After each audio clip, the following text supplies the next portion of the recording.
Fala, minha nação tricolor, vamos para o segundo vídeo do dia aqui no canal. Muito boa tarde, bom dia, boa noite, dependente do horário que você está assistindo este conteúdo. No vídeo de hoje nós iremos trazer dois assuntos bem relevantes para o dia de hoje, sobre o volante Eric do Atlético Paranaense e também do atacante Gabigol, que nesse momento não pertence a clube nenhum, está desempregado, deu entrevista ao Podpah, acabou citando o Bahia, vocês já devem ter visto por aí, mas não é sobre isso que eu quero falar no vídeo de hoje, vocês vão entender, vou trazer a minha apuração em relação ao que existe nesse momento do Gabigol, sobre qualquer outra equipe e como isso envolve o Bahia, além, claro, de trazer informações do volante Eric, que pertence ao Atlético Paranaense, clube rebaixado para a segunda divisão nesta temporada, que despertou interesse do Bahia. Eu vou explicar para vocês tudo o que está acontecendo no dia de hoje, então já peço muito teu like nesse vídeo para você poder ajudar o canal, também o nome do Esporte Clube Bahia, ajudar o meu trabalho e também se inscrever para ajudar a gente a chegar a 10 mil inscritos. E quando isso acontecer, eu vou sortear novamente uma camisa do Bahia aqui no canal. Meu nome é José Victor, para quem ainda não me conhece, sou produtor de conteúdo do meu Bahia e vamos começar logo esse vídeo para a gente não perder tempo, trazendo rapidamente informações sobre o volante Eric do Atlético Paranaense. Como eu disse para vocês há bastante tempo aqui no canal,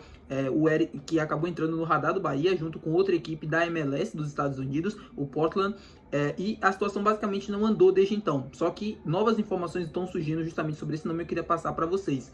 O Bahia segue interessado na contratação do jogador, o Bahia segue de olho, monitorando a situação dele, e o rebaixamento do Atlético Paranaense ajuda em muito essa situação. O Atlético Paranaense vai precisar se desfazer de alguns jogadores por conta do rebaixamento, a folha salarial e tudo mais. Vai precisar passar por muitas mudanças, e essas mudanças envolvem saída de jogadores. Tem um Canóbio, que muita gente comenta aqui no canal. Para mim é um excelente jogador. Até então a gente não teve um interesse formal do Bahia com proposta, algum tipo de conversa que chame mais atenção, além, claro, de um monitoramento. Mas é um jogador que faz muito assim o tipo do Bahia, né? Tem muito a cara desse estilo de jogo e tudo mais. Mas enfim, não é sobre ele que a gente vai falar no vídeo de hoje, mas sobre o Eric.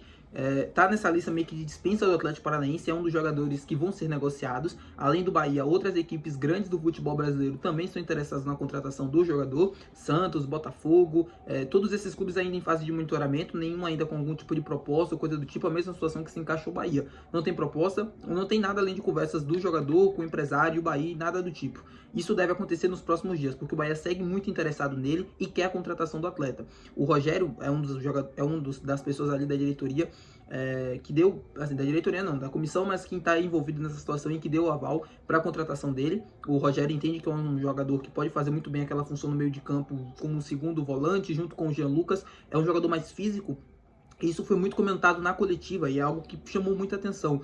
O Rogério falava, a gente precisa ter jogadores diferentes, jogadores que mudem o estilo de jogo, jogadores mais físicos, que dentro de um cenário, fora de casa, coisa do tipo, o Bahia possa aprender a jogar de uma maneira. Porque dentro de casa e fora de casa, o Bahia jogou de um único jeito, tentando ter a bola e tentando propor o jogo. É um estilo de jogo que funciona, é um estilo de jogo bonito, mas que quando pega equipes físicas, equipes que conseguem se sobressair em relação ao Bahia, isso acaba pegando um pouco e acaba dificultando o time no campo de jogo. O Bahia acaba ficando sem opções e fica com muita dificuldade para conseguir atacar o adversário, para conseguir duelar, para conseguir competir de fato. Então a chegada do Eric, de outros jogadores que estão sendo especulados e sondados, que tem a mesma característica, mais ou menos nesse sentido, de dar mais força física para esse time dentro dos combates, do 1 contra 1, para que esse time seja mais competitivo, seja jogando em casa, seja jogando fora de casa. A situação do Eric é basicamente essa. Vamos aguardar, porque provavelmente devem chegar propostas nos próximos dias, e uma dessas propostas deve ser o Bahia. Como eu falei, o Atlético Paranaense vai negociar o jogador porque caiu para a Série B e precisa fazer dinheiro, e enfim, torcer para que o negócio seja fechado de forma positiva para a gente. Temos concorrentes, tem Santos, tem Botafogo e tudo mais, mas eu acho que, como eu falei, na mesma situação do Isidro Pita, né? O projeto do Bahia é um projeto muito bom, é um projeto esportivo que praticamente convence todo mundo que tem interesse, e isso vai acontecer nos próximos dias. Torcendo muito por um desfecho positivo, porque gosto do jogador. Falei há um tempinho atrás que não acompanhava tanto, passei a acompanhar esses últimos jogos do Atlético e tudo mais, até acompanhar um pouco mais o Eric também, a carreira, e gostei bastante do que vi. Então acho que pode dar bom, acho que poderia ser muito interessante nesse meio de campo, justamente para jogar no lugar do Jean Lucas, para jogar no lugar do Alexandre. Acho que daria uma dinâmica muito mais interessante para o time do que as opções que a gente tem atual, Rezende e tudo mais. Vamos lá, falando sobre Gabigol agora, é um papo muito mais assim, cara a cara, olho no olho, para vocês entenderem basicamente essa situação, para a gente comentar também, trazer minhas apurações em relação a esse assunto. O nome do Gabigol sempre dá muita polêmica, independente seja vindo para o Bahia, seja para qualquer outra equipe, é um nome muito falado. E muita gente acaba falando muitas coisas que acabam confundindo a mente do torcedor. Às vezes o torcedor não sabe muito bem no que acreditar, não sabe muito bem o que achar, o que pensar. E é importante a gente deixar tudo esclarecido para o torcedor conseguir entender e ter sua opinião também. Vamos contextualizar. Gabigol saindo do Flamengo, não ia assinar uma renovação. Eu informei para vocês aqui no canal, olha, dificilmente o Flamengo vai renovar com o Gabigol. O Gabigol provavelmente não deve renovar, deve sair, deve para outra equipe no ano que vem. Uma das equipes interessadas é o Bahia. O Everton Ribeiro foi lá naquela entrevista da TNT, falou que queria contar com ele pro próximo ano, Libertadores e tal e tudo mais, esse tipo de coisa. Isso aconteceu. Muita gente na época, mas só porque o cara deu entrevista e tal.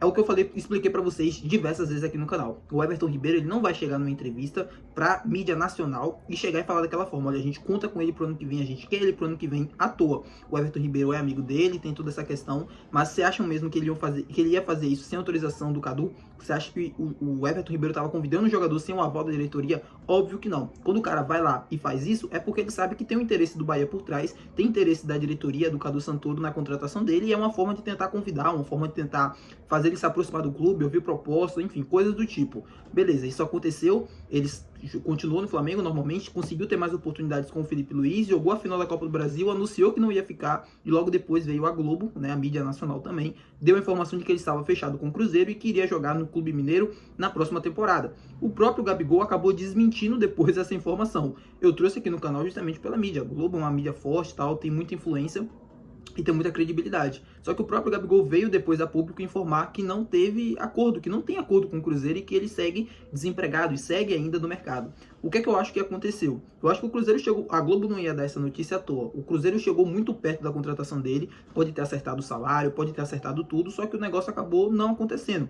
O empresário pode ter exigido alguma coisa depois que foi divulgado pela mídia, pode ter exigido mais alguma coisa, tudo mais para tentar forçar a contratação e o clube acabou não cedendo, enfim, nunca vamos saber o que realmente aconteceu, só, enfim, as partes envolvidas, mas acho que foi alguma coisa nesse sentido. E o Gabigol segue no mercado. Ele mesmo disse que ainda pode ser o Cruzeiro, ainda pode ser outras equipes e ele tem muita vontade de jogar no Nordeste e pode ser o Bahia. Então, essa parte do pode ser o Bahia é o que eu queria trazer e queria falar com vocês aqui. Esse pode ser o Bahia é informando que, olha, tem conversas, tem coisas e não é da boca para fora. Como eu expliquei para vocês durante muito tempo aqui no canal. Muita gente falava que era mentira, mas o Gabigol não vem, isso é mentira, mais especulação e tal. Mais um indício de que de fato essa conversa aconteceu. O Bahia segue monitorando o Gabigol, segue no radar. Não é aquele monitoramento, olha, a gente vai mandar uma proposta semana que vem, dias. Não, o Bahia segue aguardando de fora, segue olhando a situação do Gabigol. Não tão próximo assim como já foi antigamente, mas olhando ainda dentro do radar, e se surgir alguma oportunidade, provavelmente o clube deve tentar aproveitar. Por quê? Porque é um jogador que muda patamar, é um jogador interessante, é um jogador que tem assim um nível técnico que nos últimos meses, né, conseguiu recuperar muito a parte disso com o Felipe Luiz, conseguiu recuperar mesmo o jogador, mostrando que era muito mais o Tite do que o jogador em si. Eu acho que o Gabigol teve problemas físicos, teve problemas de lesão e tudo mais, mas o Felipe Luiz conseguiu recuperar ele de uma forma incrível, né? De um trabalho técnico, tático mesmo, nada por fora, nada além, óbvio que tem treinamento e tudo mais, a parte física dele foi muito aprimorada, mas a parte tática do Gabigol é um jogador completamente diferente de meses atrás e de hoje. Então hoje, para mim, o Gabigol é um jogador que vale a pena sim nesse time do Bahia. Você pode ter sua opinião, é um jogador polêmico, é um jogador que traz muitas coisas negativas, isso eu também não vou discordar. É um cara que tem toda uma polêmica por trás quando a gente já fala o nome dele, mas dentro do campo, nos últimos meses, ele deu indícios de que pode ser aquele Gabigol de 2019 e de 2020. De 2021, de 2021 também, de 2022, de 2023, 24 não é o mesmo Gabigol. 22 até vai, mas 23 e 24 foram anos muito ruins do Gabigol com a camisa do Flamengo. Não foi o Gabigol que a gente conhece, não foi aquela versão Prime dele, e isso pode mudar, e eu acho que vai mudar. Então, é o Bahia que segue monitorando, segue no radar, e a gente vai precisar ver agora nos próximos dias se o clube vai tomar alguma posição. A minha opinião é que não. O Bahia deve seguir monitorando, mas não acho que deve surgir alguma oportunidade ou algo assim acessível para o clube tentar a contratação. Mas se segue no radar, se segue na mira, tem a possibilidade. Eu quero que você comente aqui embaixo o que você acha dessa situação. Meu nome é José Victor, como eu disse no início do vídeo, deixa teu like, se inscreve no canal se você ainda não for inscrito. Até o próximo vídeo, valeu, tchau!